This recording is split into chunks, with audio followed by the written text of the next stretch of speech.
Hello guys, நான் உங்கள் anime man. தேதி 15 ஆச்சு. பொருட்டோ ரிலேட்டடான ஏதாச்சும் லீக்ஸ் வந்திருக்குமான்னு தேடி ஆன்லைன் பக்கம் போயிடாதீங்க. ஏன்னா 2-3 மாதத்துக்கு பொருட்டோ சாப்டர் வரப்போகிறது இல்லை. ஆனாலும் நம்ம கஷ்டப்படக்கூடாதுன்னு தான் லாஸ்ட் சாப்டரில் ஏகப்பட்ட குறியீடுகளை வச்சு இவங்க கொடுத்துருக்காங்க. அது எல்லாத்தையும் வரப்போகிற வீடியோவில் கொஞ்சம் கொஞ்சமாக டீகோட் பண்ணுவோம். அந்த வகையில் இன்றைக்கி அமடோ பற்றின கோஜி பற்றின ஒரு விஷயத்தை தான் இன்றைக்கான வீடியோவில் பார்க்க போகிறோம்.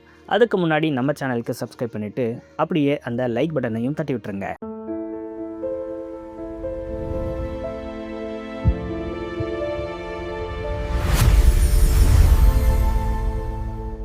அமடோ கோஜிக்கான இந்த கான்வர்சேஷனை எடுத்துக்கிட்டிங்கன்னா இது ரொம்பவே ஒரு வித்தியாசமாக இருக்கும். அமடோக்கு ஏதோ ஒரு விஷயம் தெரிஞ்சிருக்கு, ஆனால் கோஜியுடைய வாயாலேயே அதை வரவைக்கணுங்கிற மாதிரி ஏகப்பட்ட இன்டராகேஷனை போட்டிருப்பாரு. ஆனால் கோஜி அது எதுக்குமே பிடி கொடுக்காமல் பேசியிருப்பார். இதெல்லாம் இந்த சாப்டரை படிக்கும் போதே நமக்கு தெரிஞ்சிருக்கும். ஆனால் முக்கியமாக நம்ம இங்கே நோட் பண்ண வேண்டிய ஒரு விஷயம் இருக்குது. அதுதான் கோஜியுடைய எபிலிட்டி.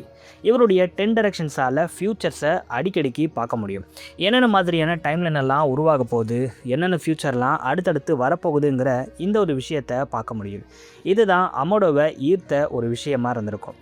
இதனால தான் அமோடோ கோஜியை ஆக்சுவலாக கிட்னாப்பே பண்ணியிருப்பார். கவாக்கியை அவருடைய காமாவை அவரோட டாட்டர் மேலே போட சொல்லி இவர் ஏகப்பட்ட தடவை கேட்டிருப்பார். கவாக்கியும் அதை பண்ணுறதா சொல்லியிருப்பார். ஆனால் இந்த ஷிஞ்சுஸ் எல்லாம் அழித்து முடிச்சதுக்கு அப்புறம் நான் அதை பண்ணுறேங்கிற மாதிரி சொல்லியிருப்பார்.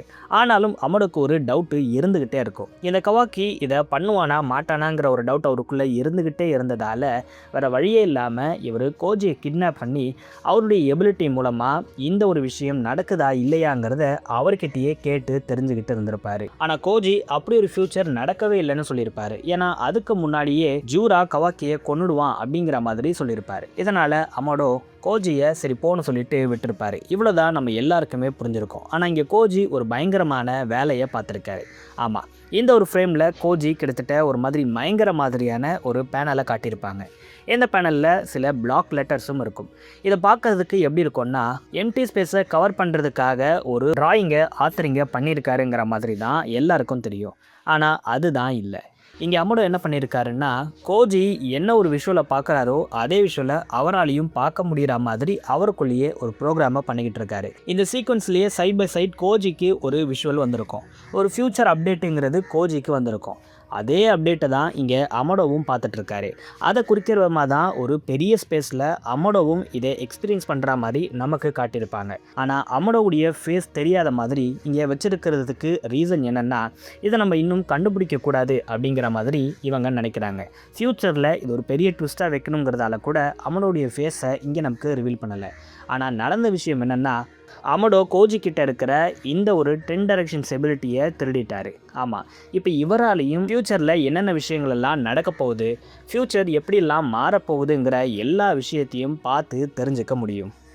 இந்த ஒரு எபிலிட்டி அமோடோக்கு ரொம்பவே தேவைப்பட்டதாக இருந்துச்சு. ஏன்னா மொமோஷிக்கு பொருட்டோ அடையிறதுக்கு என்னென்னவோ பண்ணியிருப்பார். ஆனால் ஃப்யூச்சர் அடிக்கடிக்கு மாறிக்கிட்டே இருந்ததால் மொமோஷிக்கு ஒரு கடத்தில் வெறுத்து போய் அந்த ஒரு பிளானையே விட்டுருப்பார். அதே மாதிரி தான் இங்கே அமோடோவும் இவரும் ஏதோ ஒரு பிளானை போட்டுக்கிட்டே இருக்க, ஆனால் ஃப்யூச்சர் தொடர்ந்து மாறிக்கிட்டே இருக்குது.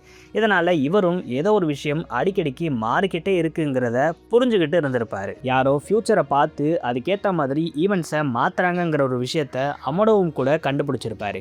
இதனால தான் இவர் கோஜியை பிடிச்சி இந்த ஒரு எபிலிட்டியை ஆட்டையை போட்டிருக்க அதிக வாய்ப்பு இருக்குது. இதுபடி பார்க்கும்போது அமோடோக்கு வேறு ஏதோ ஒரு மோட்டிவ் இருக்குதுங்கிறது ஒரு 90% கன்ஃபார்ம் ஆகுது. நீங்கள் என்ன நினைக்கிறீங்க? இந்த அமோடோ ஃப்யூச்சரில் என்னென்ன விஷயங்கள்லாம் பண்ண போகிறாரு? இந்த சீரிஸுடைய வில்லனாகவே இந்த அமோடோ தான் இருப்பாராங்கிற உங்களுடைய தாட்ஸை மறக்காமல் கமெண்ட்ஸில் சொல்லுங்கள். நான் உங்களை வேறு வீடியோவில் சந்திக்கிறேன்.